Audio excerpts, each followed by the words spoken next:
আজকে সম্ভবত 5 তারিখ, 5 তারিখই বটে।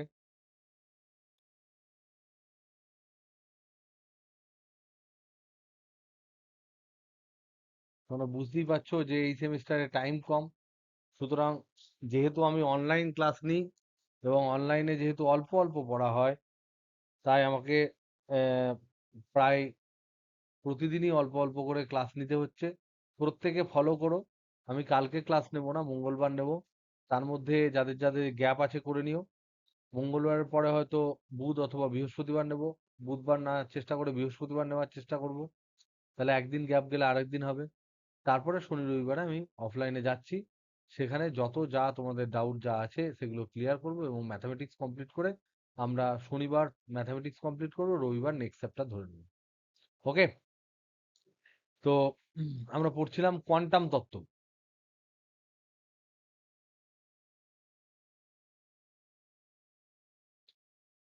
পার্ট 4। আমরা দেখো, আমরা ফটো ইলেকট্রিক ইফেক্টের আলোক তড়িৎ ক্রিয়ার আজকে যে বিষয়বস্তু, যেগুলো আজকে ডিসকাস করব, সেগুলো আগে বলে দিই। ডিসকাশনের টপিক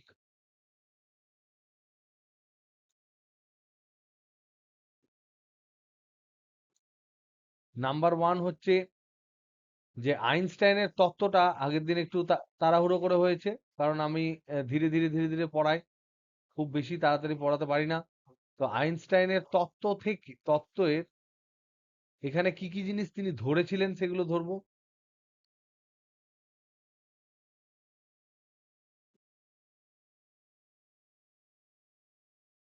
তারপরে ইকুয়েশনটা কি সেটা রিপিট করব।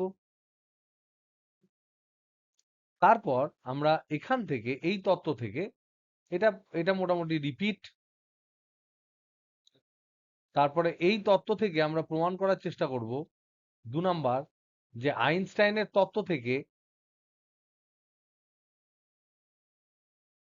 যে যে জিনিসগুলো আমরা পরীক্ষা থেকে পেয়েছি সেগুলো প্রমাণ করব। যেমন ধরে নাও, প্রারম্ভ কম্পাঙ্কর প্রমাণ করব। তারপরে বিভিন্ন ধরনের গ্রাফগুলো ও কেন অমন হয়েছে সেটা প্রমাণ করব। এই সমস্ত জিনিসগুলো কি করে হয়েছে, তাৎক্ষণিক ক্রিয়া কেন হয় সেটা প্রমাণ করব। এই ইম্পর্টেন্ট কিছু জিনিসগুলো আমরা প্রমাণ করব আইনস্টাইনের তত্ত্ব থেকে। ওকে? তারপর আমরা 3 নাম্বার যেটা করব সেটা হচ্ছে এই আলোর দ্বৈত আলোর দ্বৈত সত্তা,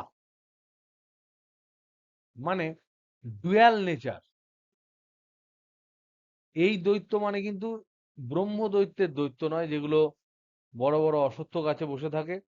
এই দৈত্য মানে হচ্ছে দুই ধরনের ডুয়াল ক্যারেক্টার, শুধু আলোর নয়, যে কোনো তরঙ্গের, ইলেকট্রোম্যাগনেটিক ওয়েভ, তড়িৎচুম্বকীয় তরঙ্গের এই দ্বৈত সত্তা থাকে, সেটা সম্বন্ধে আমরা ডিসকাস করব। এবং এখানে ছোট্ট একটা ইকুয়েশন আছে, আর তার ডিটেলস কিছু টপিক যেগুলো রয়েছে সেগুলো আমরা পড়ব। তো দেখো, আমরা ফার্স্ট দেখছিলাম যে যেটা আমরা আইনস্টাইনের তত্ত্ব যেটা আমরা দেখছিলাম, যেটার জন্য আইনস্টাইন, বারবার আমি বলছি যে আইনস্টাইন নোবেল প্রাইজ পেয়েছেন। তো আইনস্টাইনের তত্ত্ব, এখানে কিছু স্বীকার্য ছিল। সেগুলো কি কি? সেগুলো হচ্ছে নাম্বার 1, উনি ধরে নিয়েছেন যে আপতিত আলোককে, আলোক বা ওয়েভ যেটা আছে, তাকে ফোটন কণার স্রোত ধরেছেন।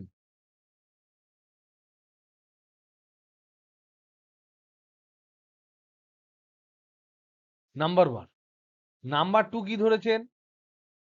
নাম্বার 2 বলেছেন প্রতিটি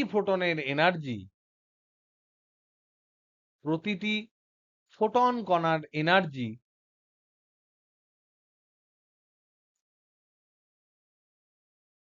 ই সমান এইচ নিউ। নিউটা কি? নিউটা হচ্ছে কম্পাঙ্ক।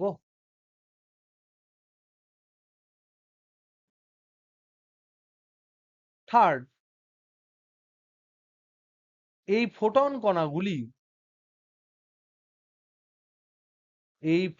কণাগুলি ধাতু পৃষ্ঠে থাকা ইলেকট্রনের সাথে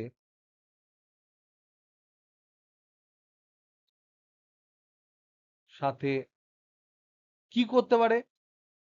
দু ধরনের কাজ করতে পারে। একটা হতে পারে যে কোনো রিয়াকশন করে না, কোনো সংঘর্ষ করে না, সেটা হতে পারে। অথবা সম্পূর্ণ স্থিতিস্থাপক সংঘর্ষ করে।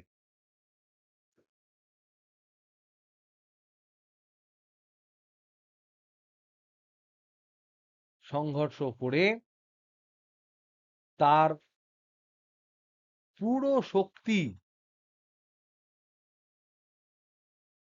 ইলেকট্রনকে প্রদান করে।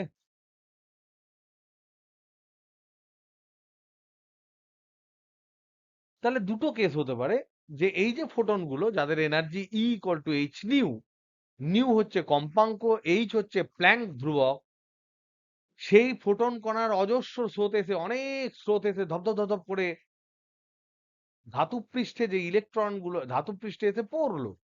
পড়ার পর এরকম নয় যে সমস্ত ফোটনই ইলেকট্রনের সাথে আঘাত করবে, তা নয়। এগুলো সব প্রবাবিলিস্টিক কেস। কেউ করবে, কেউ করবে না।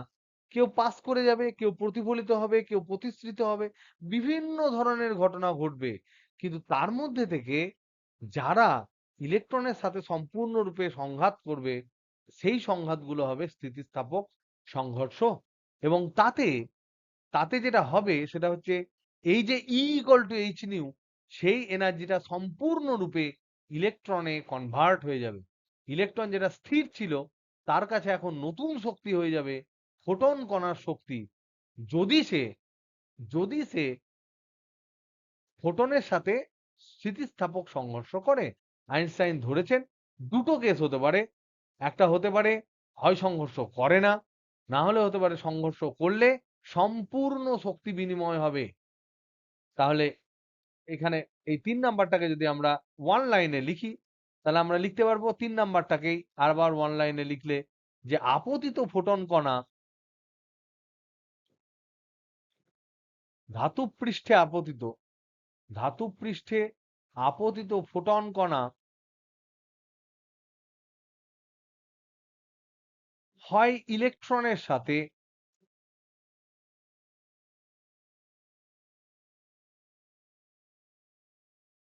কোনো ইন্টারাকশন করে না,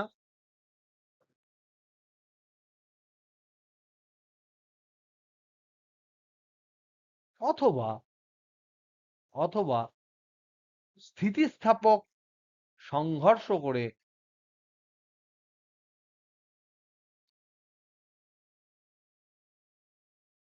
সম্পূর্ণ শক্তি ইলেকট্রনকে প্রদান করে।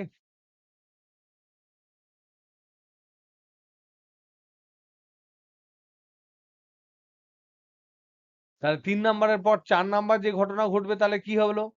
তাহলে যারা ৪ নাম্বারে আমরা আমাদের ফেভারেবল কেসটা ধরবো, এইটা যেটা করে না সেটা বেরিয়ে গেল, তার গল্প আমরা দেখব না। ফোটন কণা যদি ১,০০,০০০ হয়, তাহলে হয়তো দেখা গেল ১০,০০০ ইন্টারাক্ট করলো, ২০,০০০ ইন্টারাক্ট করলো, বাদবাকি ৯০,০০০, ৮০,০০০ যারা ইন্টারাক্ট করলো তাদের গল্প শেষ। তাদের কথা আমরা আলোচনা করব না, কারণ আমাদের ক্ষেত্রে আলোচ্য বিষয় হচ্ছে ফটো ইলেকট্রিক ইফেক্ট। তো আমরা দেখব যেগুলো আমাদের ফেভারেবল, যেগুলো আমাদের আলোচ্য বিষয়ের সাথে ম্যাচ করছে, সেই সমস্ত জিনিসগুলো নিয়ে আমরা আলোচনা করব।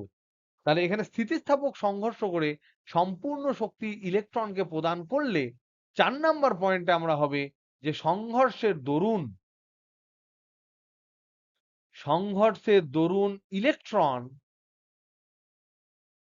ইলেকট্রনের প্রাপ্ত শক্তি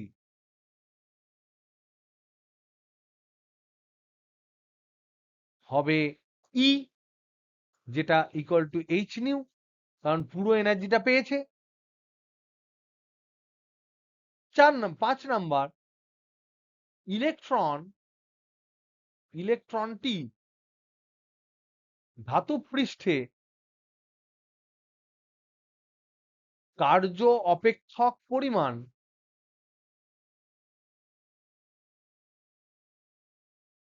শক্তি দিয়ে বাধা। এটা আমরা জানি যে ইলেকট্রন এমনি এমনি বেরোতে পারে না, বাধা থাকে, কার্য অপেক্ষক, যেটাকে আমরা বলি ডাব্লিউ। 6 নাম্বার হচ্ছে যদি ই গ্রেটার দেন ডাব্লিউ হয় তবে ইলেকট্রনটি ধাতব পৃষ্ঠ থেকে নির্গত হবে।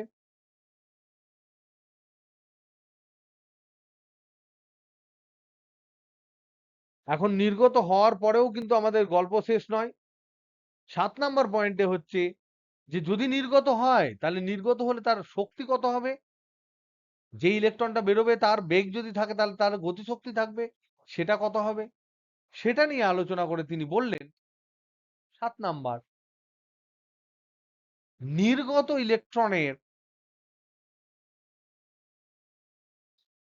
ইলেকট্রনের গতিশক্তি,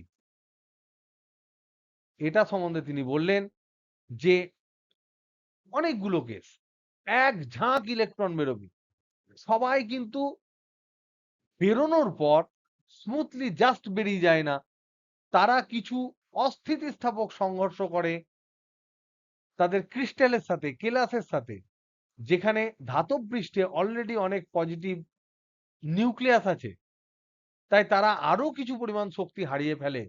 নির্গত হওয়ার পর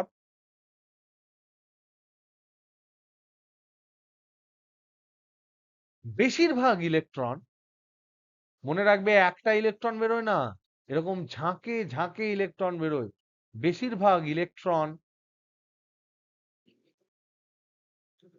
আরেকটু শক্তি হারায়। কেন? হোয়াই? এটা হচ্ছে যে ধাতব কেলাসে থাকা পজিটিভ আয়নের জন্য। কারণ ইলেকট্রনটা ঠিক ধাতুর পৃষ্ঠে একদম পিঠে থাকবে তা নয়, একটু ভিতরে ঢুকে থাকতে পারে, সে বেরোনোর পর একটা টান পেতে পারে পাশে থাকা একটা নিউক্লিয়াসের কাছ থেকে, যে নিউক্লিয়াসের পাশ দিয়ে সে বেরোচ্ছে সে খানিকটা টেনে নিতে পারে, সেখানে খানিকটা এনার্জি লস হতে পারে। এই ধরনের যে সংঘর্ষ, এই ধরনের যে ইন্টারাকশন, সেগুলোকে বলা হয় অস্থিতিস্থাপক সংঘর্ষ। তার মানে ইলেকট্রনের সাথে ইলেকট্রনের সাথে আয়নের অস্থিতিস্থাপক সংঘর্ষ হতে পারে। ইলেকট্রনের সাথে ফোটনের যদি সংঘর্ষ হয়, সেটা আমরা দেখলাম আইনস্টাইন ধরেছেন সম্পূর্ণ স্থিতিস্থাপক হবে। তার জন্য পুরো ফোটনের এনার্জিটা ইলেকট্রন পেলো, পেলো। পাওয়ার পর ও যদি দেখে ডাব্লিউ এর চেয়ে বেশি, তাহলে ইলেকট্রনটা লিবারেট হবে, বেরিয়ে যাবে। এবার বেরিয়ে যাওয়ার পথে যদি আশেপাশে কোনো পজিটিভ নিউক্লিয়াস থাকে, যেটা সাধারণত থাকে, তাদের জন্য খানিকটা এদিক ওদিক সে বেঁকে যাবে এবং তার জন্য সে শক্তি ক্ষয় করবে, এবং সেই শক্তি ক্ষয়টাকে বলা হয় অস্থিতিস্থাপক সংঘর্ষে শক্তি ক্ষয়। তাহলে তার মানে যে গতিশক্তিটা এক্ষেত্রে শক্তি হারালে গতিশক্তি কি হবে? গতিশক্তি যেটা হবে সেটা লেস দ্যান ই মাইনাস ডাব্লিউ হবে। এটা হচ্ছে কেস নাম্বার 1, যেটা সাধারণত হয়, যেটা সাধারণত হয়। আর একটা হতে পারে কেস নাম্বার 2,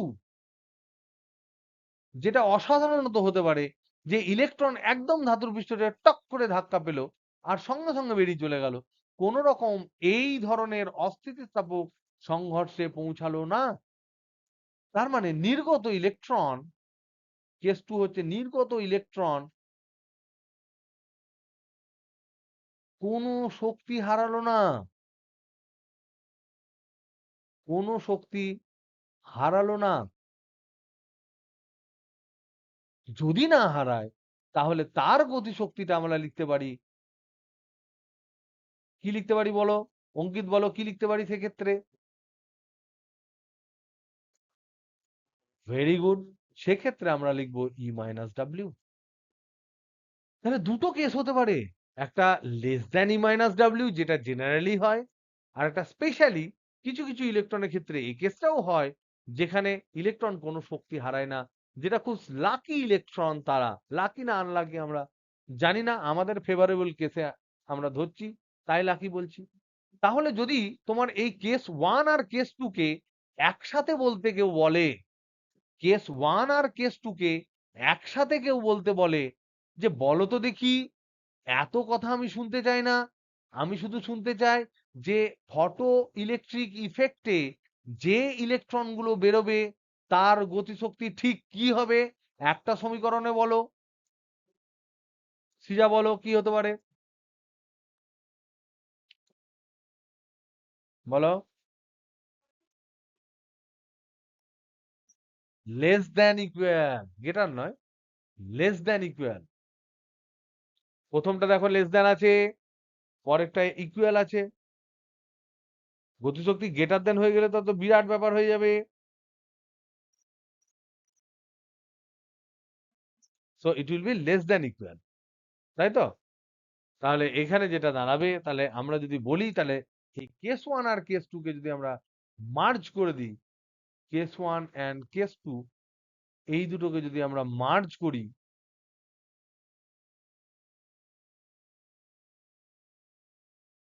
মার্জ করলে আমরা লিখতে পারি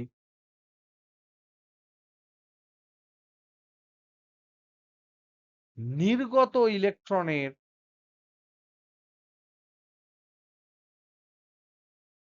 ইলেকট্রনের গতিশক্তি, এটা হবে লেস দ্যান ইকুয়াল টু ই মাইনাস ডাব্লিউ। তাহলে এখান থেকে আবার আর একটা কথাও বলা যায়, অন্যভাবে আমরা অন্যভাবে আমরা বলতে পারি, আমরা বলতে পারি কি, নির্গত ইলেকট্রনের গতিশক্তি যদি লেস দ্যান ইকুয়াল টু ই মাইনাস ডাব্লিউ হয়, তাহলে আমরা অন্যভাবে এই কথাটাকে কি লিখতে পারি,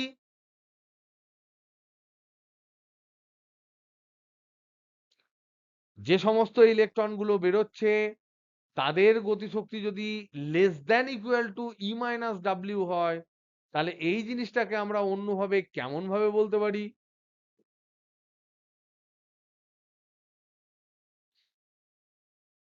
আবার কেমন ভাবে বলতে পারি বলো, কেউ বলতে পারবে? তাহলে কি বলবো, হাফ এম ভি স্কোয়ারটা কি?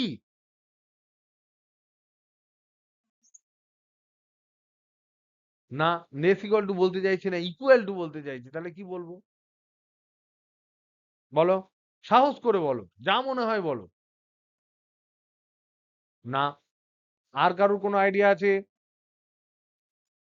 Half M V max square, very good. দেখো এখানে আমরা দেখতে পাচ্ছি যে ইলেকট্রন গুলো বেরোচ্ছে তাদের শক্তি হয় এর কম, না হলে সমান, তাহলে ম্যাক্সিমামটা কত হবে? তাহলে আমরা এখানে বলতে পারি যে ম্যাক্সিমাম কাইনেটিক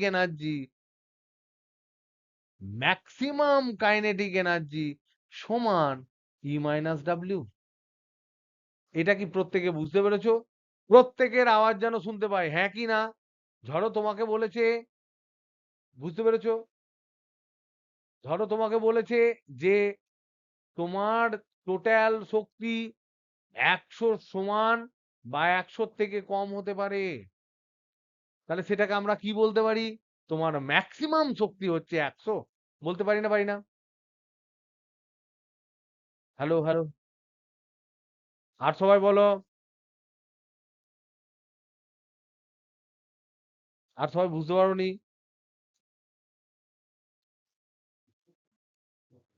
বোঝা গেছে তো?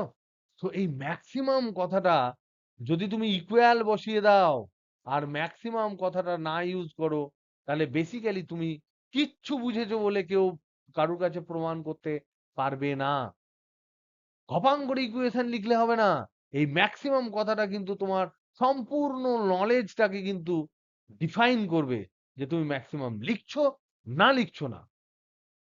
কারণ নির্গত যে ইলেকট্রন, সেই ইলেকট্রন সমূহের সবারই এনার্জি ই মাইনাস ডাব্লিউ নয়। কয়েকটা লাকি ইলেকট্রন সেই এনার্জি পাবে, কিন্তু বেশিরভাগ ইলেকট্রন কিন্তু ধাতব পৃষ্ঠে থাকা যে নিউক্লিয়াস গুলো আছে তাদের সাথে অস্থিতিস্থাপক সংঘর্ষ করে আরো খানিকটা এনার্জি লস করে ফেলবে, যেটা ই মাইনাস ডাব্লিউ এর চেয়েও আরেকটু লস করে ফেলবে, তাই গতিশক্তি খানিকটা কমে যাবে।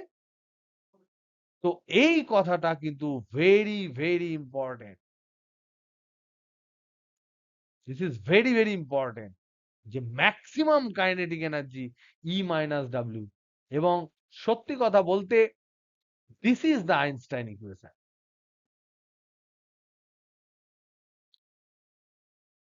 আইনস্টাইন ইকুয়েশনে যদি কেউ লিখে দাও যে কাইনেটিক এনার্জি, নির্গত ইলেকট্রনের কাইনেটিক এনার্জি সমান ই মাইনাস ডাব্লিউ, তাহলে সেটা কি ঠিক হবে? যদি কেউ এরকম লেখে, সাপোজ লিখলো যে আলোক তড়িৎ ক্রিয়ায় নির্গত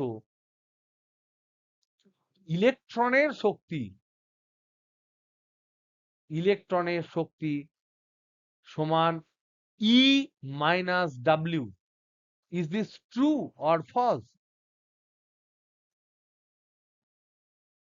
রূপা বলতো কি হবে, ট্রু হবে না ফলস হবে? এটা হচ্ছে 100% ফলস, এটা 100% ফলস। কারণ এখানে একটা জিনিস লেখা নেই, সেটা হচ্ছে এই নির্গত ইলেকট্রনের সর্বোচ্চ শক্তি। এটা কারেক্ট ভার্সন কি? এটা কারেক্ট ভার্সন হচ্ছে আলোক তড়িৎ ক্রিয়ায় আলোক তড়িৎ ক্রিয়ায় নির্গত ইলেকট্রনের সর্বোচ্চ গতিশক্তি, সর্বোচ্চ গতিশক্তি সমান ই মাইনাস ডাব্লিউ। এই কথাটাই কিন্তু অ্যাকচুয়ালি আইনস্টাইনের ইকুয়েশন। এটাই হচ্ছে আইনস্টাইনের ইকুয়েশন। এই কথাটাই আগের দিন আমরা শেষে ডিসকাস করেছিলাম, সেটা আমি আরেকবার পুরো গুছিয়ে লিখে তোমাদেরকে ব্যাখ্যা করলাম আরেকটু ডিটেলসে। যেটা একটু তাড়াহুড়ো হয়েছিল সেটা একটু ডিটেলসে তোমাদেরকে ব্যাখ্যা করলাম। এবং এই আইনস্টাইন ইকুয়েশনের আরো অনেকগুলো রূপ আমরা দেখতে পাই, সেই রূপগুলো আমরা এবার বসাই, সেগুলো আবার ইজি। তাহলে আমরা দেখতে পেলাম যে আইনস্টাইন ইকুয়েশন যদি আমরা বলি, আইনস্টাইন ইকুয়েশন অনেক জায়গায় আছে, এটা কিন্তু ফটো ইলেকট্রিক ইফেক্ট করছি, সুতরাং আর নতুন করে ফটো ইলেকট্রিক ইফেক্ট লিখছি না। আইনস্টাইনের অনেক অনেক অনেক ইকুয়েশন আছে বিভিন্ন জায়গায়। তাহলে ই কে ম্যাক্স সমান ই মাইনাস ডাব্লিউ। ই মানে হচ্ছে আপতিত ফটনের শক্তি যেটা ইলেকট্রন পেয়েছে, এইচ নিউ। ডাব্লিউ মানে হচ্ছে এইচ নিউ জিরো, যেটা প্রারম্ভ শক্তি। আর তাহলে আমরা এখানে লিখতে পারি ই কে ম্যাক্স সমান হচ্ছে H nu minus H nu zero, মানে h common, nu minus nu zero. আবার আমরা লিখতে পারি, আবার আমরা জানি যে নিউ মানে যদি কম্পাঙ্ক হয় আর ল্যামডা যদি করেসপন্ডিং ওয়েভলেংথ হয়, তরঙ্গ দৈর্ঘ্য হয়, তাহলে নিউ এর তরঙ্গ দৈর্ঘ্য যদি হয় ল্যামডা, তরঙ্গ দৈর্ঘ্য যদি ল্যামডা হয়, নিউ জিরোর ক্ষেত্রে যদি তরঙ্গ দৈর্ঘ্য ল্যামডা জিরো হয়, আমরা জানি শূন্য মাধ্যমে বা বায়ু মাধ্যমে এরা মোটামুটি আলোর বেগেই চলে, তাহলে সেক্ষেত্রে সি ইকুয়াল টু আমরা লিখতে পারি নিউ ল্যামডা। আবার লিখতে পারি সি ইকুয়াল টু আমরা লিখতে পারি নিউ জিরো ল্যামডা জিরো। তাহলে এই নিউ আর নিউ জিরোর জায়গায় আমরা কি লিখতে পারি, এখানে দেখো নিউ সমান লিখতে পারি সি বাই ল্যামডা, আবার এখানে দেখো নিউ জিরো সমান লিখতে পারি সি বাই ল্যামডা জিরো। যদি আমরা বসিয়ে দিই তাহলে আমরা পাবো ই কে ম্যাক্স সমান H into C by lambda minus C by lambda zero. C যদি কমন নিই তাহলে পাবো H C into one by lambda minus one by lambda zero. এখানে এই যে ল্যামডা জিরোটাকে যেমন আমরা থ্রেশহোল্ড মানে প্রারম্ভ কম্পাঙ্ক বলেছিলাম, প্রারম্ভ কম্পাঙ্ক বলেছিলাম নিউ জিরোটাকে, ল্যামডা জিরোটাকেও কিন্তু আমরা বলতে পারি যে মিনিমাম তরঙ্গ দৈর্ঘ্য, যার চেয়ে কম ম্যাক্সিমাম তরঙ্গ দৈর্ঘ্য, সর্বোচ্চ তরঙ্গ দৈর্ঘ্য, তার চেয়ে কম তরঙ্গ দৈর্ঘ্যের আলো ফেললে তবেই কিন্তু হবে। কারণ তরঙ্গ দৈর্ঘ্য আর কম্পাঙ্ক কিন্তু পরস্পরের অনন্য। আমরা যখন বলেছিলাম প্রারম্ভ কম্পাঙ্ক, তখন আমরা বলেছিলাম যে প্রারম্ভ কম্পাঙ্কের চেয়ে বেশি কম্পাঙ্কের আলো ফেললে তবেই ফটো ইলেকট্রিক ইফেক্ট হবে। আর এখানে ল্যামডা জিরো যেটা আছে, কাট অফ ওয়েভলেংথ এটাকে বলা হয়। তাহলে নিউ জিরো এবং ল্যামডা জিরো দুটো জিনিস লিখেছি। এদের সম্বন্ধে আমরা আইডিয়া ক্লিয়ার করতে চাই। তাহলে নিউ জিরোকে আমরা বলেছিলাম প্রারম্ভ কম্পাঙ্ক। এটা মিনিমাম, এটা মিনিমাম কম্পাঙ্ক আলোর হওয়া দরকার, যার জন্য photo electric effect just start হবে। তার চেয়ে বেশি হলে কাইনেটিক এনার্জি নিয়ে ইলেকট্রন বেরোবে। আর করেসপন্ডিং আমরা ল্যামডা জিরো পেলাম, এটাকে আমরা বলবো কাট অফ তরঙ্গ দৈর্ঘ্য। তোমাদের বইয়ে কি দিয়েছে একবার দেখে নিই। O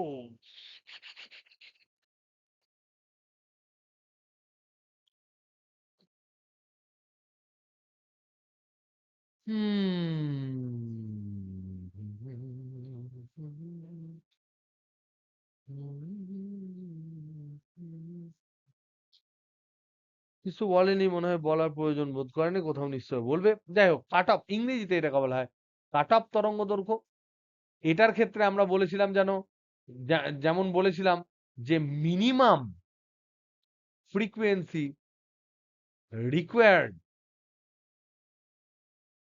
for photo electric effect.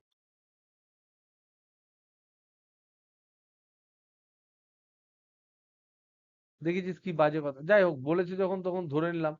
প্রারম্ভ তরঙ্গ তো কোন, কত পাতা কত পেতে দেয়? না না, পাবো না, কারণ হচ্ছে আমি ওই সেকেন্ড পেপারের বইটা তোমাদের রামপুরহাটে ফেলে এসেছি, এবং আমি এখন আগের বই পড়াচ্ছি দেখে দেখে। বই দেখে ছাড়া পড়াতে পারি না, আমার খুব বাজে অভ্যেস আছে, বুঝছো? কিন্তু প্রারম্ভ কথাটাই না আমার একটু আপত্তি আছে। প্রারম্ভ মানে আরম্ভ, তার চেয়ে বেশি হলে যেন মনে হয় ভালো ভালো হবে। ওয়েভলেংথের ক্ষেত্রে কিন্তু তা ঠিক নয়। এটা কাট অফ তরঙ্গ দৈর্ঘ্য, এটা ম্যাক্সিমাম তরঙ্গ দৈর্ঘ্য, যার পর আর হবেই না। সর্বোচ্চ বলা কোথায়, কে বলেছে রে?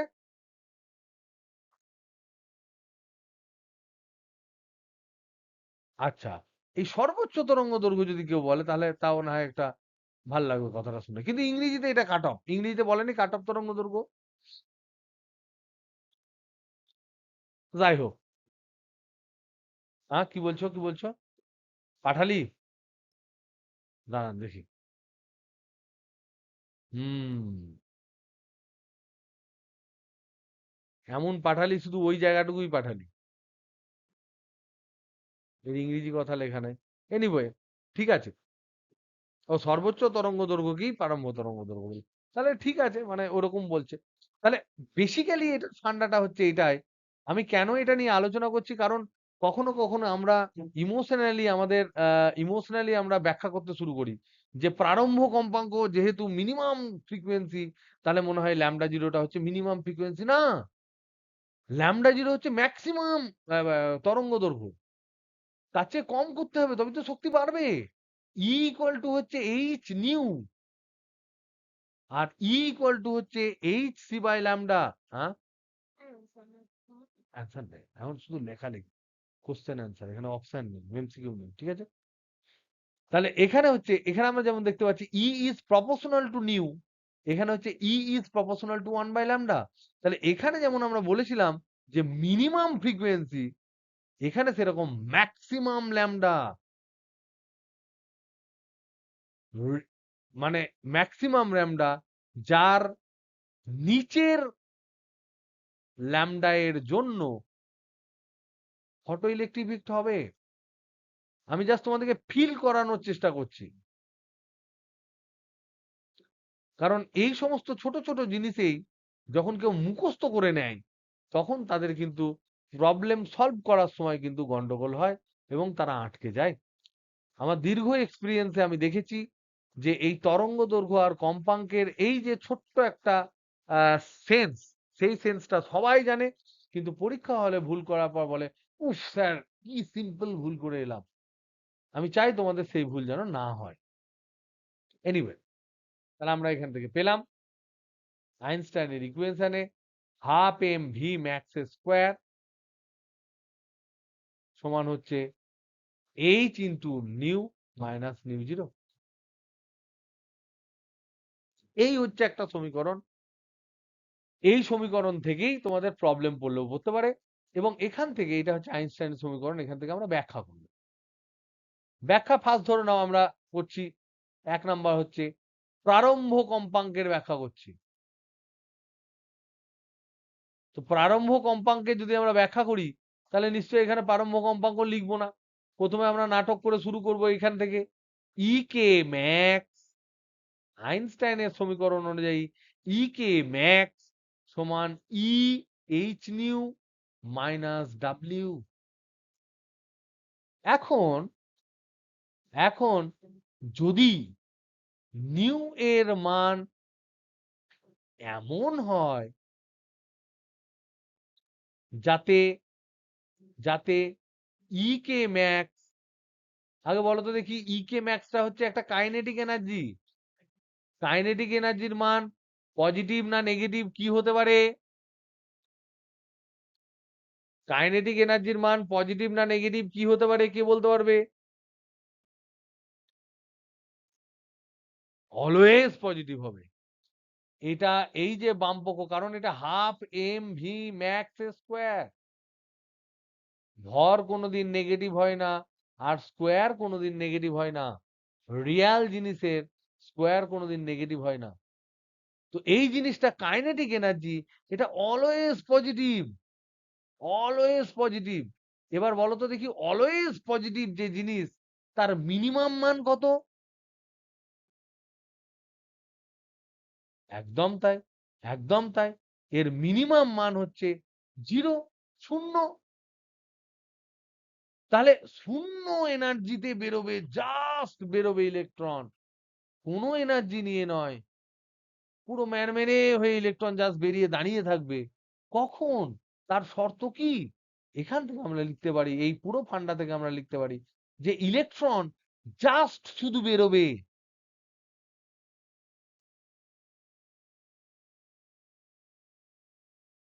নির্গত হবে কখন?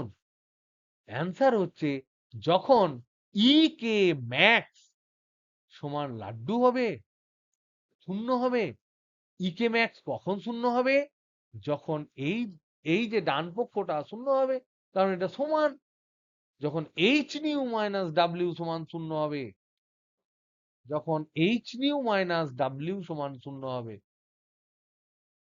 তখনকার যে নিউ, সেই নিউটাকে আমরা বলি নিউ জিরো। সেই কম্পাঙ্কটাকে আমরা বলি প্রারম্ভ কম্পাঙ্ক।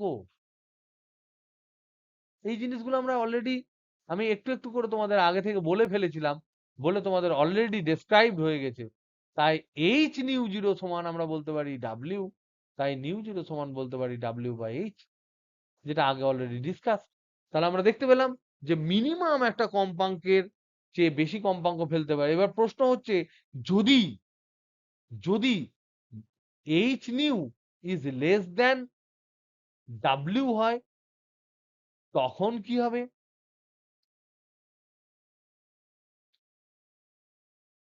যদি আমি কম কম্পাঙ্কের আলো ফেলি তখন কি হবে? কেউ বলতে পারবে? এই সমীকরণ অনুযায়ী, আইনস্টাইনের সমীকরণ অনুযায়ী কি হবে? একটা আমরা দেখব প্র্যাকটিক্যালি কি হয়, এক্সপেরিমেন্টে কি পেয়েছি।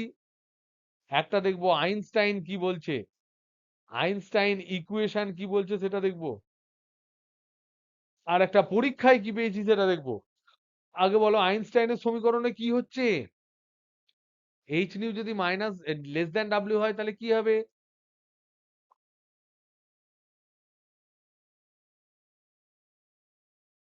সেটা তো হবেই, কিন্তু এই সমীকরণটা থেকে বলো, জাস্ট এই সমীকরণটা থেকে বলো, ই কে ম্যাক্স সমান এইচ নিউ মাইনাস ডাব্লিউ, কি হবে?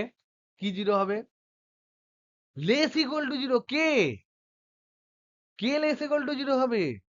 E K max. তাহলে kinetic energy maximum kinetic energy যেটা, maximum kinetic energy less than equal to zero হবে, যা লেস জিরো হয়ে যাবে। তার মানে এটা অসম্ভব, অসম্ভব। কেন? কাইনেটিক এনার্জি কোনোদিনই জিরোর চেয়ে কম হতে পারে না। হাফ এম ভি স্কোয়ার, এটা অলওয়েজ পজিটিভ হতে পারে, হতে হয়। তার মানে ইলেকট্রন বেরোবেই না। অসম্ভব মানে ও বলছে অসম্ভব, যেহেতু তাহলে ইলেকট্রন বেরোবেই না। ইলেকট্রন বেরোনোর কোনো চান্স নেই, বেরোনো অপ্রাসঙ্গিক তখন, অপ্রাসঙ্গিক। এবার দেখো এক্সপেরিমেন্টে আমরা কি পেয়েছি, আমরা পেয়েছি যে নিউ যখন less than nu zero, no photoelectric effect, no photoelectric effect. তাহলে দেখো জাস্টিফাইড হচ্ছে, তাহলে ইট ইজ জাস্টিফাইড। তাহলে আইনস্টাইনের ইকুয়েশন এটাকে প্রমাণ করতে পারছে। So this is very important. Next, এই বোঝা যাচ্ছে না, বুঝতে পারছো না? অমর্ত্য, অনুব্রত, বুঝতে পারছি অনুব্রত, নাকি উল্টো পাল্টা হচ্ছে? হ্যালো হ্যালো হ্যালো, অমর্ত্য, বোঝাতে পারছি না? বোঝা যাচ্ছে তো? যে জায়গাগুলো বুঝতে পারছো না প্লিজ দেখো। আমার এই ভিডিও দেওয়া মানে তোমাদের প্রত্যেককেই আমাকে বলেছি, ভিডিও থেকে আমি কোনো ইনকাম করি না। তোমাদের প্রত্যেকের নাম ভিডিওতে আমি উচ্চারণ করি, সুতরাং এটাকে আমরা পাবলিসাইজ করার জন্য নয়। ভিডিও সবসময় ভিডিও দেখার জন্যও নয়, ভিডিওটা তোমাদের পাশে থাকা, যদি দুটো কারণে, এক নাম্বার হচ্ছে তোমরা কোনো একটা জায়গা যদি ঠিক করে উপলব্ধি না করতে পারো, তাহলে সেই জায়গাটা আরেকবার শুনে নেওয়ার জন্য। আর নাম্বার টু হচ্ছে আমি মানুষ, আমি যদি কোনো টাইমে ভুলভাল বলে থাকি, তাহলে সেটা আমার গলা টিপে দেখানোর জন্য তোমাদের দায়িত্ব থাকে। বা আমি যদি কখনো দেখি তাহলে আমি ভুল বলে থাকলে সেটা পরীক্ষার আগে কারেক্ট করে দেওয়ার জন্য, এই দুটোর জন্যই হচ্ছে ভিডিওগুলো তোলা রাখা। এবং তোমাদের এই ফাইনাল পরীক্ষা হয়ে যাওয়ার পর তোমাদের প্রয়োজন মিটে গেলে all these video will be deleted, don't worry। ঠিক আছে? তো নেক্সট, নেক্সট হচ্ছে, নেক্সট আমরা ডিসকাস করব আমাদের গ্রাফ গুলো ডিসকাস করব। গ্রাফ দেখো, আমরা দেখেছিলাম যে তাহলে আমরা প্রথম দেখতে পেলাম যে যদি এই new greater than new zero হয়, তবে ফটো ইলেকট্রিক ইফেক্ট হবে।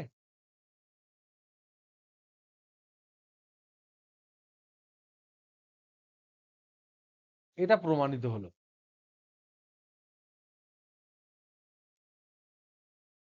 নেক্সট আমরা নিবৃত্তি বিভব সম্বন্ধে আলোচনা করব।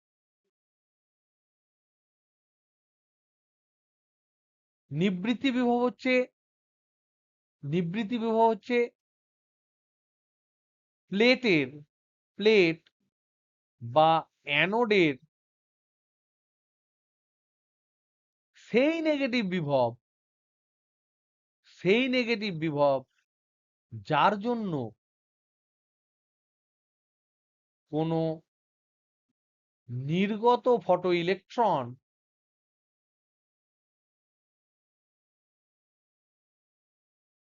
আর অ্যানোডে পৌঁছবে না। এটা আমরা ডিসকাস করেছি এর আগে।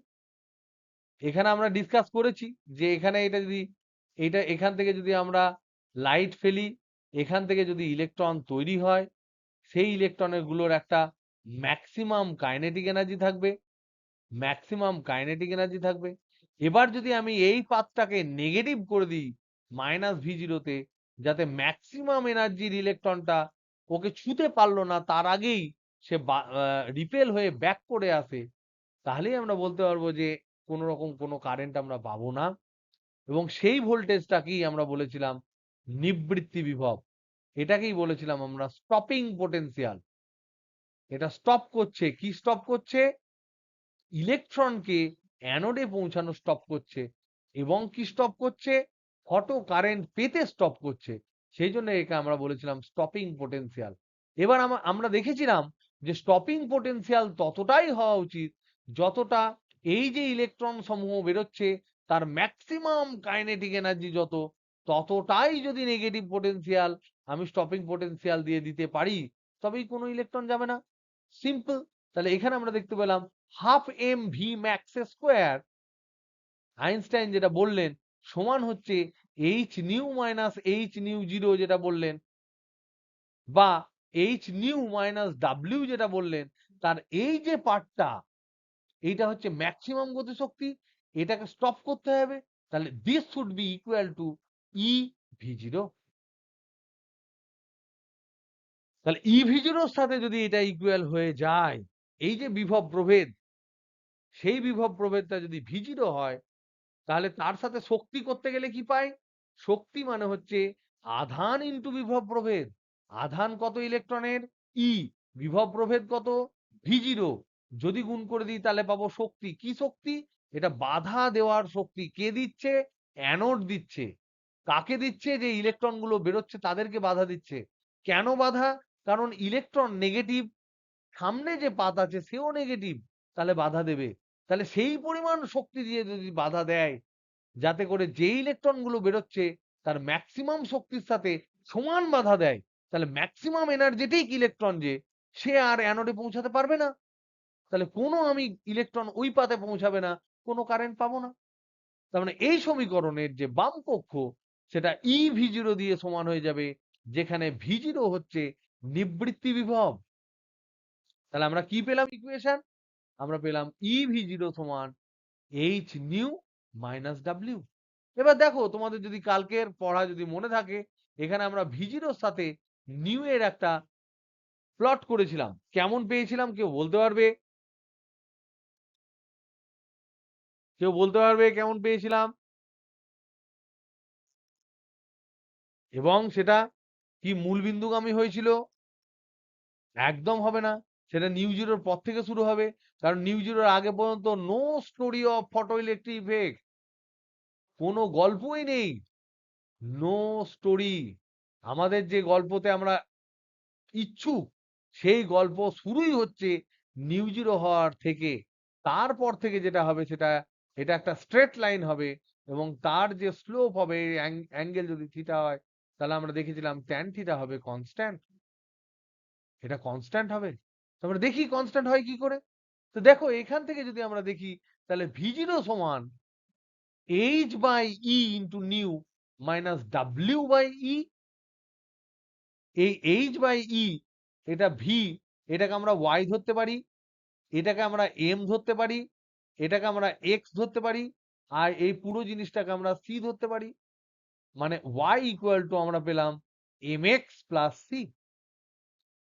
তাহলে Y equal to M X plus C কিসের ইকুয়েশন?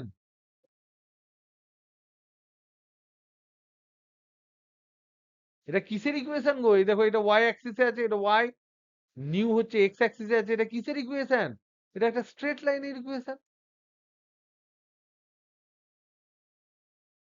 যার স্লোপ হচ্ছে, যার স্লোপ হচ্ছে এম, আর যার ইন্টারসেপ্ট হচ্ছে ওয়াই অক্ষের যে ছেদিতাংশ, সেই ইন্টারসেপ্ট হচ্ছে সি। তাহলে এই যে দুটো ইকুয়েশন, এই দুটো ইকুয়েশনে তোমরা এম কি পাচ্ছ? এম সমান দেখো কি পাচ্ছ? এইচ বাই ই। আর ছেদিতাংশ কি পাচ্ছ? সিটা মাইনাস ডাব্লিউ বাই ই। তাহলে আমরা দেখি এই জিনিসটা কি করে পাওয়া যায়। তাহলে এটাকে আমরা একটু টেনে দিই, পরের পাতায় দেখি ভালো করে। তাহলে দেখো, আমরা যে যে পরীক্ষা, এটা আমরা এক্সপেরিমেন্ট থেকে পেয়েছিলাম। এক্সপেরিমেন্ট থেকে এই গ্রাফটা পেয়েছিলাম ডান ডান দিকের, সেটা কিন্তু ম্যাথামেটিক্যালি আইনস্টাইনের সমীকরণ থেকে আমরা হুবহু প্রমাণ করতে পারছি। এবং মজার কথা হচ্ছে যে আমরা এক্সপেরিমেন্টালি পেয়েছিলাম, এক্সপেরিমেন্ট বলেছিল যে এই যে গ্রাফটা হবে এরকম, এবং বিভিন্ন যদি ধাতু হয় তাদের ক্ষেত্রে আমরা দেখেছিলাম সমান্তরাল গ্রাফ হয়, কিন্তু ছেদিতাংশ আলাদা হবে তাদের। তাহলে এদের যদি ছেদিতাংশ আমরা দেখি আলাদা হবে, বিভিন্ন ধাতুর জন্য ছেদিতাংশ আলাদা।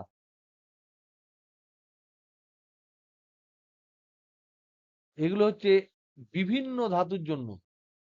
আমাকে বলো তো দেখি, নীলিমা, বিভিন্ন ধাতু যখন বলছি এই চ্যাপ্টারে, তাহলে আমরা কি বিভিন্ন ধরবো তাদের? একদম ঠিক। তাহলে এ বি সি তিনটে ধাতু রয়েছে। এই ধাতুগুলোর মধ্যে আমি গ্রাফ প্লট করেছি নিউ এর সাথে V0 এর গ্রাফ প্লট করেছি। তিনটে আমরা প্যারালাল স্ট্রেট লাইন পেয়েছি, 3 প্যারালাল স্ট্রেট লাইন। আগের দিন আমরা এঁকেছি, নিয়ে আমি বলেছিলাম এটা পরে ব্যাখ্যা করব। এখন প্যারালাল স্ট্রেট লাইন যদি হয়, ম্যাথামেটিক্স থেকে বলো তো দেখি প্যারালাল স্ট্রেট লাইনের কি সমান হয়? সমান্তরাল যে সরলরেখা তাদের কি সমান হয়?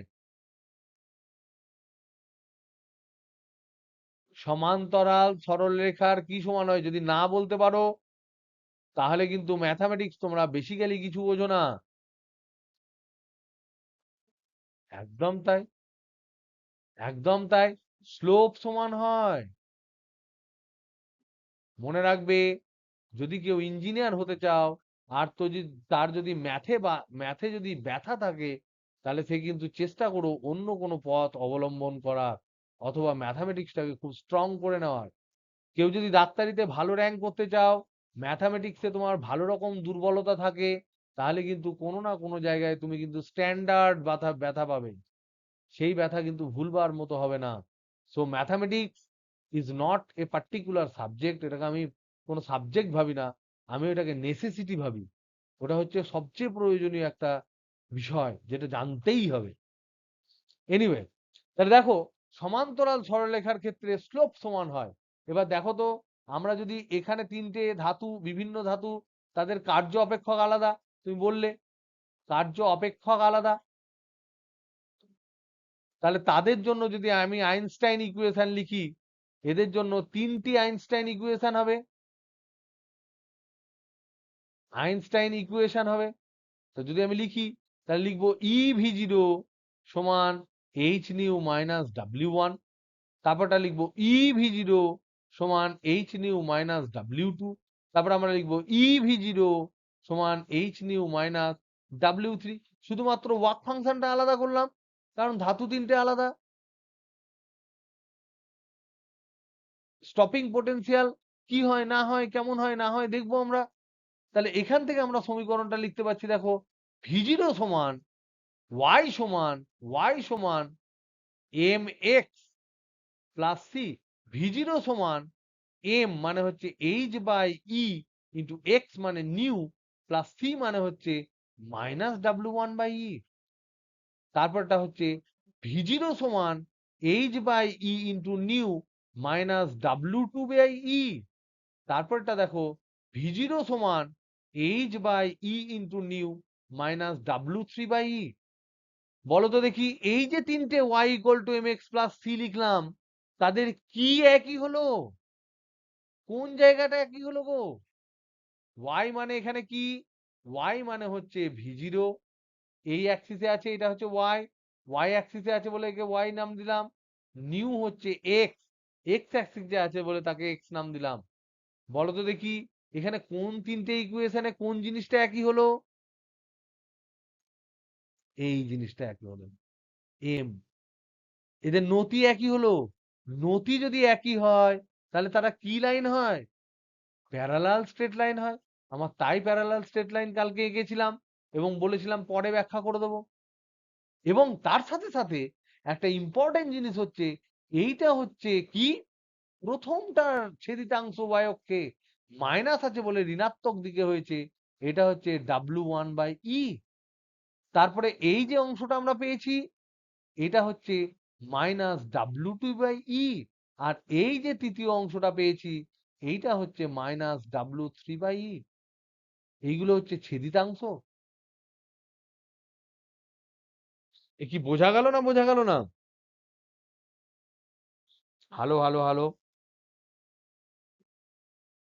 সুমিয়া বুঝতে পেরেছিস?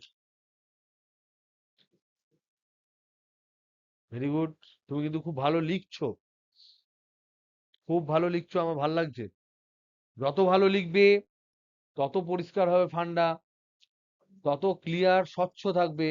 এবং এই যে প্রতিদিন রাত্রিবেলার মধ্যে যেদিন ক্লাস হচ্ছে তার কয়েক ঘন্টার মধ্যে যারা যারা পাঠাচ্ছ তারা তাদের রেজাল্ট কিন্তু একদিনের মধ্যে যারা পাঠাচ্ছ তারা রেজাল্ট কিন্তু ঠিক পরীক্ষার হলে পেয়ে যাবে।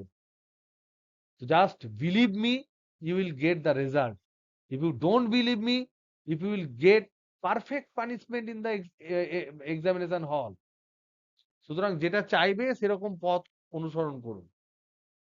এনিওয়ে, তারপরে দেখো আর একটা ইম্পর্টেন্ট, এটা একটা ব্যাখ্যা হলো, যদি একটি একটি যদি ধাতু হতো তাহলে তার ক্ষেত্রে কি হতো, একটা স্ট্রেট লাইন হতো এই ইকুয়েশনে, এটা নিউ হতো, এটা ভি0 হতো,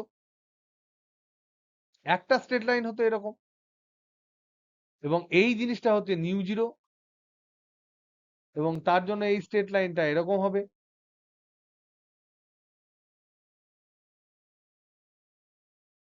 এই জিনিসটা হবে -w/e।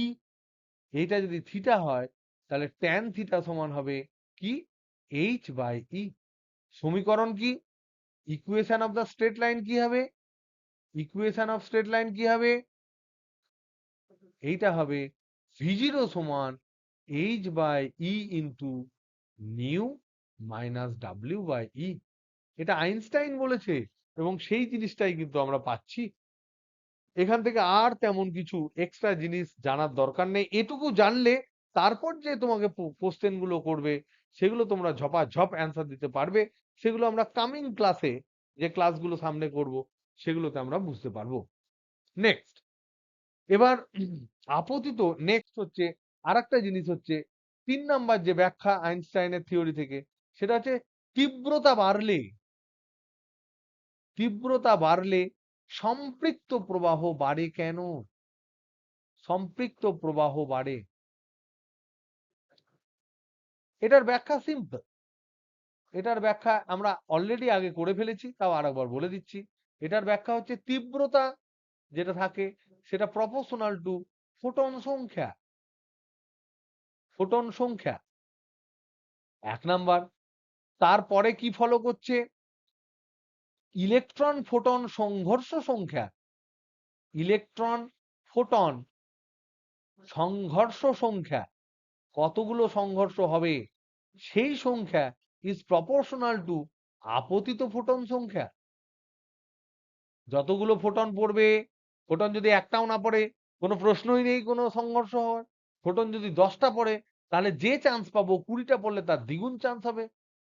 20,000 যদি হয় তাহলে 20,000 গুণ তোমার চান্স হবে, 2,000 গুণ চান্স হবে। তাহলে প্রপোর্শনালি যেমন ফোটন সংখ্যা বাড়বে তেমন সংখ্যা বাড়বে, তাহলে আপতিত ফোটন সংখ্যার সাথে এটা সমানুপাতিক।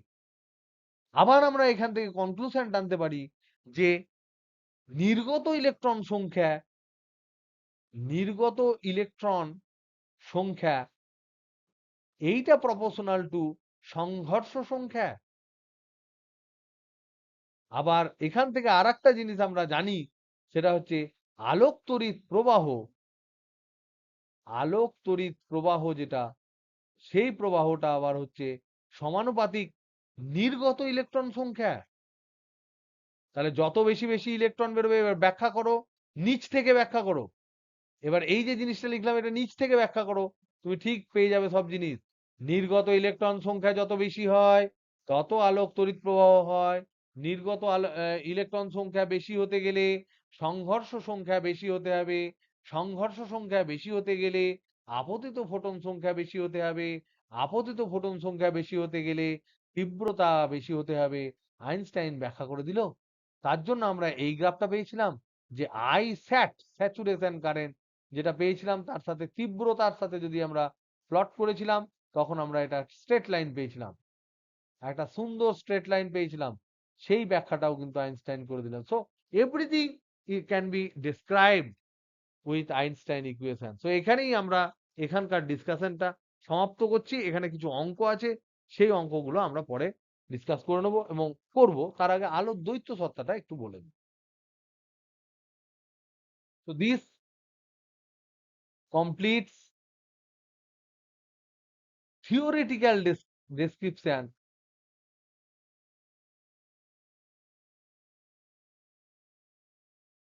অফ আলোক তড়িৎ ক্রিয়া, অটো ইলেকট্রিক ইফেক্ট। যদি কেউ বুঝতে অসুবিধে হয় তো প্লিজ প্রথমে তোমরা আগে আগে প্লিজ একটু যে যে জায়গাগুলো অসুবিধা হচ্ছে পিডিএফ দেখবে। পিডিএফে আমি অনেক কথা লিখেছি। যদি কোনো জিনিসটা মনে হয় ভুল লিখেছি, ভুল হয়, অনেকগুলো কাজে থাকি, তার জন্য কোনো কোনো সময় কোনো জিনিস মনে থাকে না, কোনো টাইমে পড়েছি ভুলে যায়, 1 বছর আগে যা। তোমাদের তোমাদের মতো অত ব্রেন আমার তীক্ষ্ণ নয়, সব জিনিস মনে রাখতে পারি না। তো ভুল হতে পারে, ভুল ধরে দেওয়ার দায়িত্ব হচ্ছে তোমাদের। কিন্তু মনে রাখবে, ভুল হয় মানে তোমরা ধরে নিও না যে সব ভুল বলছি। 99.9% তোমাদের ঠিকই হবে, 0.1% ভুল হতেই পারে। কখনো কখনো মেজরিটি ভুল হতে পারে, সেটা আমি বলে দেবো, সেটা আমি ধরা পড়ে যাবে। যদি থিওরিটিক্যাল পার্টটা তোমরা বুঝে উঠতে না পারো, প্লিজ ভিডিওর সেই সমস্ত জায়গাগুলো দেখো, পিডিএফ এর সেই সমস্ত জায়গাগুলো দেখো। এখানে আমি যত যা বলার তোমাদের লেভেলে সবগুলোই কিন্তু বলে ফেলেছি। তো সুতরাং this is complete description, theoretical description of আলোক তড়িৎ ক্রিয়া। তারপরেও যদি বুঝতে না পারো, আই এম অলওয়েজ হিয়ার। আমাকে এক্সাক্ট প্রশ্নগুলো ভয়েস করে পাঠাবে। আমি ঠিক দুটো একটা দিন টাইম নিয়ে তারপর বলবো। কারণ দুটো একটা দিনে তুমি আবার চেষ্টা করবে, তখন কখনো কখনো এমনও হয় যে কেউ একটা প্রশ্ন পাঠিয়েছে, পাঠানোর পর সে বললো যে না স্যার আমি পরে বুঝতে পেরেছি। তো আমাকে আর আমার কথা খরচা করতে হয় না। তো তার জন্য আমি কখনো কখনো একটা দুটো দিন তোমাদেরকে সময় দিই আর একবার নিজেদেরকে রিক্যালিব্রেট করে নেওয়ার জন্য। ঠিক আছে? এবার একটা জিনিসে শুরু করে তোমাদের শেষ করবো আজকে। সেটা হচ্ছে তড়িৎচুম্বকীয় তরঙ্গের দ্বৈত সত্তা।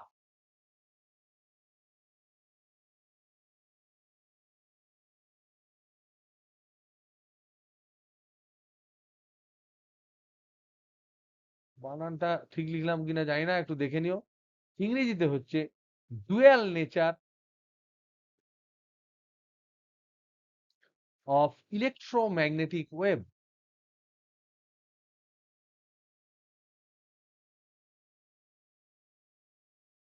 মনে রাখবে, এটাকে কখনো কখনো লোকজন আলোর দ্বৈত সত্তাও বলে। কারণ আলো তো একটা তড়িৎচুম্বকীয় তরঙ্গ। আমি আরো জেনারেল বলার চেষ্টা করলাম। আলোর দ্বৈত সত্তাও বলে অনেকে, এটাও বলে। ডুয়াল নেচার অফ লাইট বলে। দুটো একই জিনিস। কারণ আলো হচ্ছে এক প্রকারের তড়িৎচুম্বকীয় তরঙ্গ।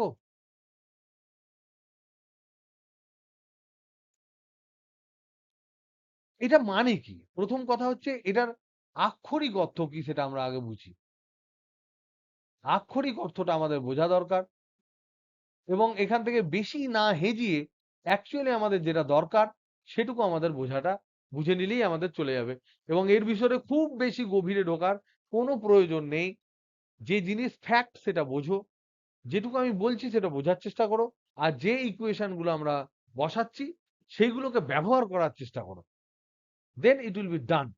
বাদবাকি যদি তোমার পরবর্তীকালে অনেক রিসার্চ করার ইচ্ছে থাকে, হোল লাইফ অ্যাওয়েটস ইউ, যে জিনিসে তুমি কিন্তু সারা জীবন ধরে কিন্তু এই আলোর দ্বৈত সত্তা নিয়ে কিন্তু তুমি রিসার্চ করে যেতে পারো সারা লাইফ। এবং সেটা যুগ যুগ ধরে চলছে, অনেক বছর ধরে চলছে, 100 বছর ধরে চলছে। এনিওয়ে, তো এখন তোমাদের যে scope of syllabus of class 12, তাতে আক্ষরিক অর্থটা বোঝাটা দরকার, মেসেজটা বোঝাটা দরকার। এবং এই সংক্রান্ত যে সব থেকে প্রথম এবং বড় কাজ করেছে বিজ্ঞানী ড্রেবগলি, তিনি কি বলেছেন সেটা জানাটা দরকার। এবং তিনি যে জিনিসটা বলেছেন সেটার ইকুয়েশন কি সেটা জানা দরকার অঙ্ক করার জন্য। আক্ষরিক অর্থ হচ্ছে এটাই, যে আলো আলো আলো দিয়েই ব্যাখ্যা করছি। কিন্তু মনে রাখবে, আলো বলছি মানে আমি অলওয়েজ কিন্তু তড়িৎচুম্বকীয় তরঙ্গও বলছি। আলো দিয়ে বললে অনেক ছোট ছোট জিনিস আমি বলতে পারবো, তার জন্য আলো বলছি। আলো বলছি মানে কিন্তু তড়িৎচুম্বকীয় তরঙ্গও কিন্তু আমি মনে মনে বলছি, এটা তোমরা ধরে নেবে। তো দেখো, আলো বা তড়িৎচুম্বকীয় তরঙ্গ, এরা প্রতিফলন দেখায়, প্রতিসরণ দেখায়, এগুলো ছোটবেলায় তোমরা পড়েছো। তারপরে তোমার আরো কিছু প্রপার্টি যেগুলো তোমরা ক্লাস 12-এ পড়বে, সেটা হচ্ছে অপবর্তন, ব্যতিচার, ব্যতিচার বলে একটা ধর্ম আছে, অপবর্তন বলে একটা ধর্ম আছে, সমাবর্তন বলে একটা ধর্ম আছে। এই সমস্ত ধর্মগুলো আমরা ক্লাস 12-এ পড়বো। এই সমস্ত ধর্মগুলো যেগুলো দেখায়, সেগুলো কোনোভাবেই আলোকে যদি তুমি কণা ভাবো প্রমাণ করতে পারবে না। এগুলো আলোর তরঙ্গ তত্ত্ব দিয়ে ব্যাখ্যা করা যায়।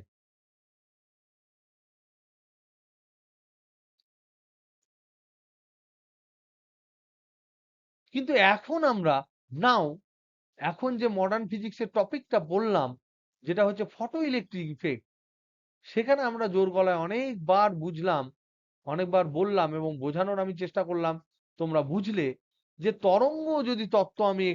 তরঙ্গ তত্ত্বের সমস্ত ফান্ডা যদি আমি এখানে কাজে লাগাই, তাহলে ফটো ইলেকট্রিক ইফেক্টে যে এক্সপেরিমেন্টে যে জিনিসগুলো আমরা পাচ্ছি, সেটা তরঙ্গ তত্ত্বের যে থিওরি, সেটা দিয়ে আমরা কোনোভাবে ব্যাখ্যা করতে পারি না। তাহলে এখানে তরঙ্গ তত্ত্ব ফেল করে।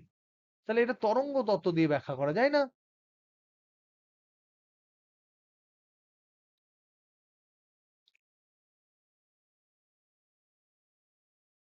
ব্যাখ্যা করা যায় না। এটা কি তত্ত্ব দিয়ে ব্যাখ্যা করতে হয়? এটাকে আলোকে কণা ধরতে হয়। আলোককে কণা ধরতে হয়। যে কাজটা করেছেন কে? বিজ্ঞানী আইনস্টাইন। করে তিনি সব ঝপাঝপ একটা ইকুয়েশন, যেটা মোটামুটি প্ল্যাঙ্কের ইকুয়েশন, সেটা ধার করা বলতে পারো, সেই ইকুয়েশনকে ব্যবহার করা বলতে পারো।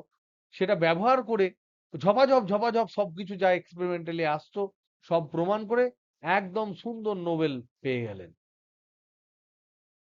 তাহলে প্রবলেম হচ্ছে যে আলো যেটাকে আমরা ওয়েভ ভাবতাম, সে কখনো কখনো সে কিন্তু কণার মতো আচরণ করে। তাহলে এখান থেকে আমরা দেখতে পেলাম যে ফটো ইলেকট্রিক ইফেক্ট যখন আমরা বুঝলাম, তখন আমরা এটাকে ব্যাখ্যা যখন করলাম, ব্যাখ্যা করার পর যখন আমরা সবকিছু মেনে নিলাম, কনভিন্সড হলাম, আমরা যখন কনভিন্সড হওয়ার পর আমরা বুঝলাম, আমরা কি বুঝলাম? আমরা বুঝলাম যে আলোকের তরঙ্গ তরঙ্গ ধর্মের সাথে সাথে তরঙ্গ ধর্মকে তুমি বাদ দিতে পারো না। তা নাহলে প্রতিফলন ব্যাখ্যা করতে পারবে না, প্রতিসরণ ব্যাখ্যা করতে পারবে না, অপবর্তন ব্যাখ্যা করতে পারবে না, সমবর্তন ব্যাখ্যা করতে পারবে না, যেগুলো দিয়ে প্রচুর বিভিন্ন ধরনের মারাত্মক মারাত্মক কাজ হয়, সেগুলো ব্যাখ্যা করতে পারবে না। কিন্তু ফটো ইলেকট্রিক ইফেক্ট আবার সেই ধর্ম দিয়ে তুমি প্রমাণ করতে পারছো না। তার জন্য আমরা কনভিন্সড হলাম যে আলোকে আমরা তরঙ্গ ধর্ম যেটা আছে তার সাথে সাথেও আমরা কিন্তু কণা হিসেবেও বিবেচনা করতে পারি। তাহলে আলোককে তরঙ্গ ধর্মের সাথে সাথে কণা ধর্মও কিন্তু বিদ্যমান। কণা ধর্মও বিদ্যমান। এবার তুমি বলবে, স্যার তরঙ্গ দৈর্ঘ্য, কণা ধর্ম এগুলো বলছেন, তাদের কোয়েন্টিটি কি? কোয়েন্টিটি কি? মেজারেবল প্যারামিটার কি? ফিজিক্স যখন তোমরা প্রথম শুরু করেছিলে ক্লাস 9-এ, তখন দেখবে প্রথমেই তোমাদেরকে বলেছিল রাশি কি? ছিল না ক্লাস 9-এ? পড়েছো না পড়োনি বলো? প্রাকৃতিক রাশি কি? ছিল না? ভুলে গেছো সব নাকি? ভৌত রাশি কাকে বলে জিজ্ঞেস করেনি প্রথম চ্যাপ্টারে? ছিল তো?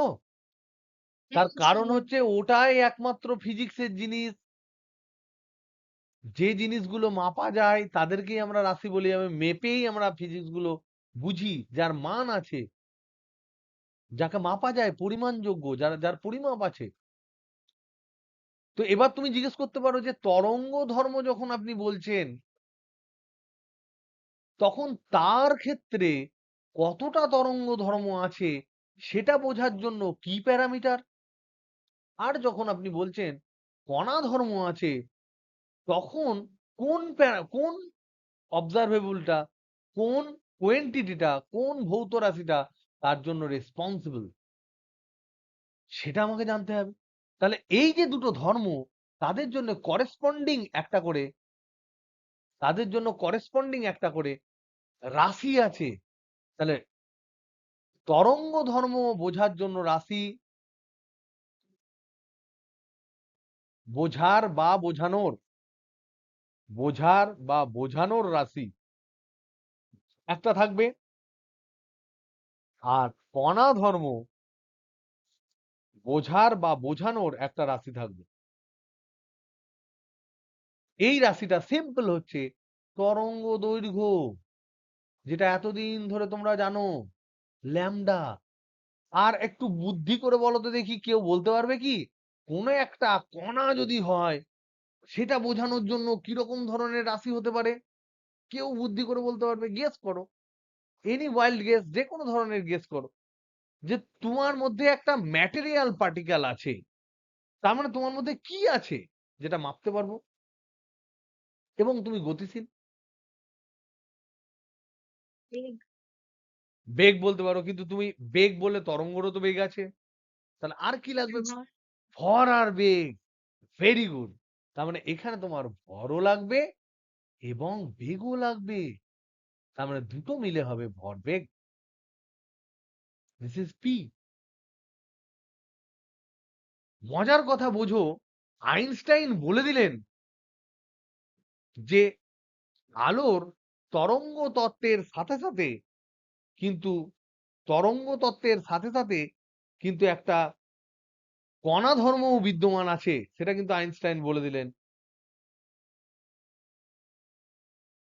আর আমরা এখানে দেখলাম যে তরঙ্গ ধর্ম বোঝানোর জন্য যে রাশিটা, সেটা হচ্ছে তরঙ্গ দৈর্ঘ্য।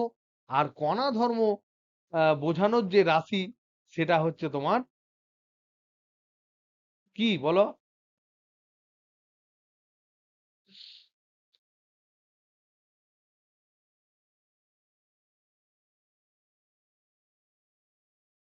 কি গো?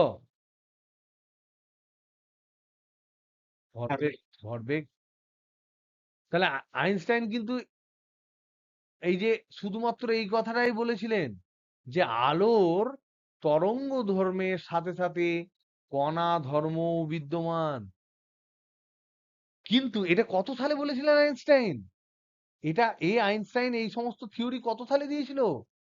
আইনস্টাইন এই সমস্ত জিনিস করেছিলেন 1905 সালের দিকে, সব বলে দিয়েছিল 1905 সালে।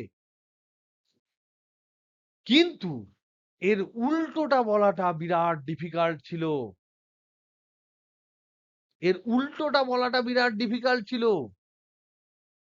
মানে আমরা আলোর ক্ষেত্রে, আমরা এখানে কি বললাম, আলোর ক্ষেত্রে এখানে তোমাদেরকে আমি ভালো করে বোঝাবো যে ম্যাথামেটিক্স ঘত ঘত করে কষা মানে সেটা কিন্তু সায়েন্স বোঝা নয়।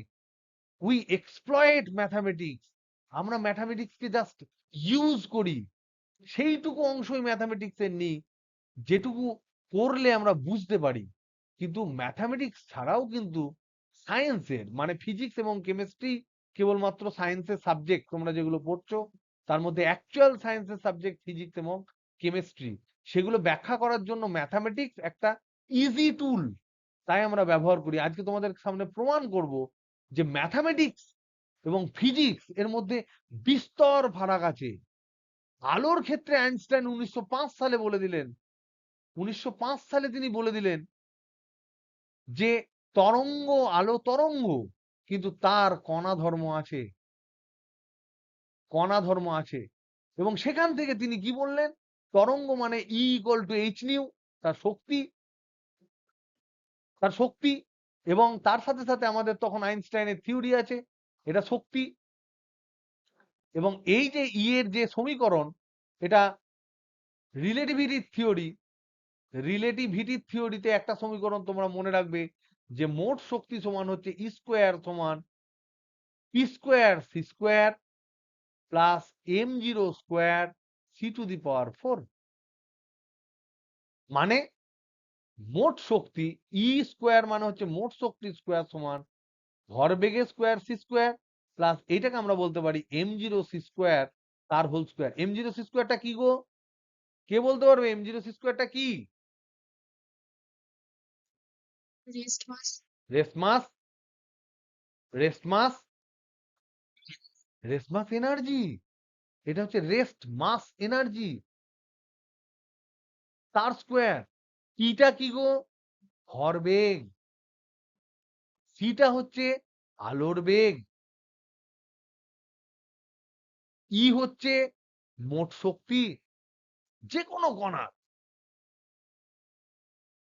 এবার যদি আমরা এখানে যদি ফোটনকে নিয়ে আলোচনা করি, তাহলে এই সমীকরণের মধ্যে কি স্পেশাল চেঞ্জ হবে ফোটনকে নিয়ে আলোচনা করলে?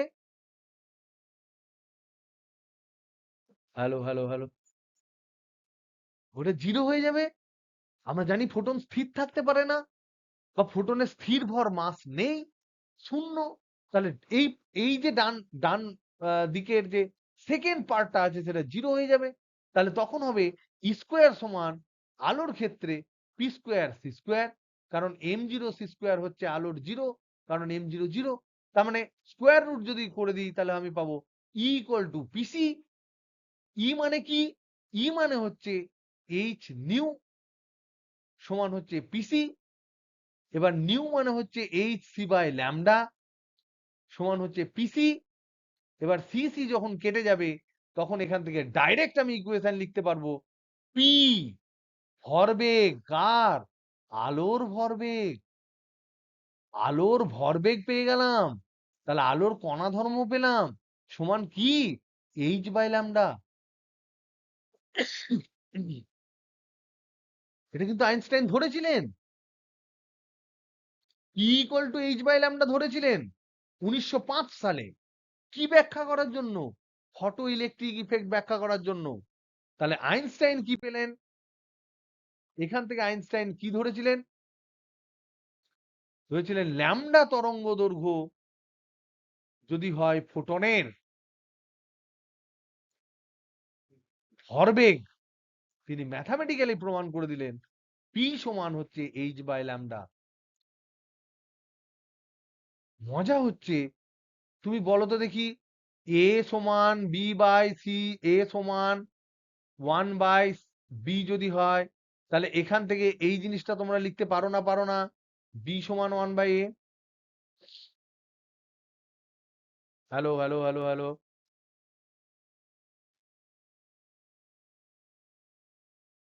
এ সমান 1/b হলে বি সমান 1/a লিখতে পারো না? পারো না ম্যাথামেটিক্যালি? তুই সব সবাই পালিয়ে গেছিস না বল? হ্যালো, এটা লিখতে পারো তো? কিন্তু ফিজিক্সের ক্ষেত্রে এই ইকুয়েশনটা 1905-এ লেখা হয়েছিল, কিন্তু তারপর এই lambda equal to H by P লিখতে আরো 18 বছর টাইম লেগেছিল।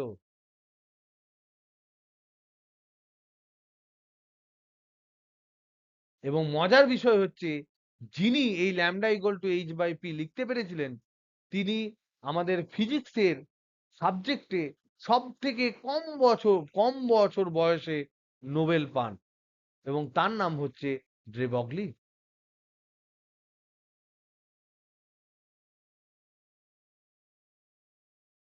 তো ম্যাথামেটিক্স ইজ নট ফিজিক্স।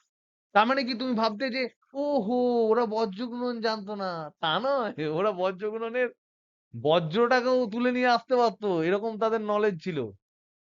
কিন্তু ওরা আদেখলা নয়, যখন তখন যে কোনো জিনিস যেখানে সেখানে বসিয়ে দেয় না। ওরা জানে ডিপেন্ডেন্ট ভেরিয়েবল আর ইন্ডিপেন্ডেন্ট ভেরিয়েবল কি। এটা বলা মানে হচ্ছে, এটার বাংলা ভাষা হচ্ছে যে ল্যামডা তরঙ্গ দৈর্ঘ্যের যে ফোটন তার ভরবেগ হচ্ছে পি। আর এটা বলার মানে হচ্ছে পি ভরবেগের কোন কণার তরঙ্গ দৈর্ঘ্য হচ্ছে ল্যামডা। এটার মানে হচ্ছে, এটার বাংলা ভাষা হচ্ছে, বাংলায় বলতে গেলে এটাকে কি বলতে হবে? বলতে হবে যে পি ভরবেগের ভরবেগ সম্পন্ন কোন কণার তরঙ্গ দৈর্ঘ্য হচ্ছে ল্যামডা। আমি কি বোঝাতে পারলাম? নাকি কিছুই বোঝাতে পারলাম না? Hello, hello, hello. দুটোর মধ্যে তফাৎ বুঝতে পারছিস? একটা হচ্ছে অলরেডি দেখো এই দুটো ইকুয়েশনের মধ্যে তফাৎ হচ্ছে একটা 1905 এর, একটা 1923 22 এর। দাঁড়া আমি এবার দেখে নিই ডে ব্রগলির হাইপোথিসিসটা কত। 1924, সরি, 1924 এর, তাহলে আরো 19 বছর টাইম লেগেছিল। এই ল্যামডায় P equal to H by lambda অনেক আগেই আমরা লিখে ফেলেছি, কিন্তু lambda equal to H by P আমরা লিখতে পারিনি। তার কারণ তার কারণ হচ্ছে এখানে P equal to H by ল্যামডায় আমরা আমাদের সমীকরণের বাম বাম দিকে যেটা আছে সেটা হচ্ছে একটি ফোটন কণার ভরবেগ, যে ফোটন কণার তরঙ্গ দৈর্ঘ্য ল্যামডা। আর ড্রিবগলি 1924 সালে প্রমাণ করেছিলেন যে কোনো একটি কণা উল্টো দেখ, ওখানে ফোটনের ভরবেগ পেয়েছিলাম, এখানে ড্রিবগলি প্রমাণ করেছিলেন কোনো একটা কণা যদি ভরবেগ নিয়ে চলে তাহলে তার একটা তরঙ্গ দৈর্ঘ্যও থাকবে। মানে উনি বললেন যে পদার্থ যদি কেউ হয় যার ভর থাকবে, সে যদি বেগ নিয়ে চলে তাহলে তার সাথে সাথে একটা তরঙ্গও চলবে। যেমনটা উল্টোটা আইনস্টাইন বলে ব্যাখ্যা করেছিলেন যে আলো তরঙ্গ হলেও তার কণা থাকবে যার ভরবেগ ওইটা। তিনি উল্টো বলেছিলেন যে যে কোনো ধরনের কণা মহাবিশ্বে যারা আছে তাদের গতিশীল যদি তারা হয় তাদের সাথে সাথে একটা তরঙ্গ ধর্মও বিদ্যমান থাকে। আইনস্টাইন কি বলেছিলেন? তরঙ্গ যারা, তড়িৎচুম্বকীয় তরঙ্গ যারা, তার একটা ভরবেগ থাকে, তার একটা কণা ধর্ম থাকে। ডে ব্রগলি কি বললেন? যারা কণা তাদেরও তরঙ্গ ধর্ম থাকে। এই মেলানোর জন্য ডে ব্রগলি সবচেয়ে কম বয়সে, সম্ভবত 23-24 বছর বয়সে তিনি নোবেল প্রাইজ পান। So it is one of the marvellous মানে ব্যাখ্যা, যেটা মডার্ন ফিজিক্সে আমাকে প্রচন্ড পরিমাণে অবাক করেছে, যে একটা ইকুয়েশনকে বজ্রঘূর্ণন করে দিয়ে এদিক ওদিক করা যায় না, তার জন্য 19 বছর টাইম লাগে। ডে ব্রগলি সেটা করে দিয়েছিলেন। ডে ব্রগলি যেটা বলেছিলেন আমি ছেড়ে দিচ্ছি জাস্ট তোমাদের। তাহলে ডে ব্রগলি যেটা বলেছিলেন সেটা হচ্ছে মহাবিশ্বের প্রতিটি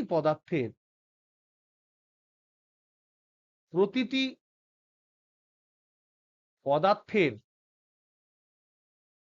একটি তরঙ্গ ধর্ম বিদ্যমান।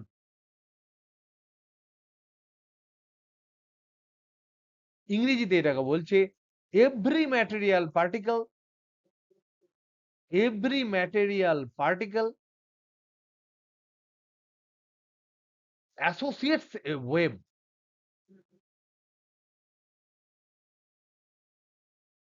এবং এই যে ওয়েভ, এই ওয়েভটা অবশ্যই এটা তড়িৎচুম্বকীয় তরঙ্গ নয়। তড়িৎচুম্বকীয় তরঙ্গ নয়, এটা মনে রাখবে। অবশ্যই তড়িৎচুম্বকীয় তরঙ্গ নয়। এটা তিনি নতুন নাম দিলেন পদার্থ তরঙ্গ। একদম আলাদা ধরনের তরঙ্গ, যে তরঙ্গ আজ পর্যন্ত তোমরা পড়নি। একদম আলাদা ধরনের তরঙ্গ, পদার্থ তরঙ্গ। সেই তরঙ্গের সেই তরঙ্গটা অবশ্যই একটা চলতরঙ্গ। সেই তরঙ্গের যে তরঙ্গ দৈর্ঘ্য, কণার ক্ষেত্রে আমরা তরঙ্গ দৈর্ঘ্য পাচ্ছি, সেটা হচ্ছে h/p। এইটা তিনি বলেছিলেন। এই পর্যন্ত আজকে থাক। নেক্সট দিন আমরা ডে ব্রগলির হাইপোথিসিস থেকে বাদবাকি জিনিসগুলো আলোচনা করব, যেটা আমাদের খুব বেশি হলে 20 মিনিট লাগবে। তারপর আমরা এই চ্যাপ্টারে অঙ্ক করব। নেক্সট হচ্ছে আমরা কন্টিনিউ করব ডে ব্রগলি হাইপোথিসিস,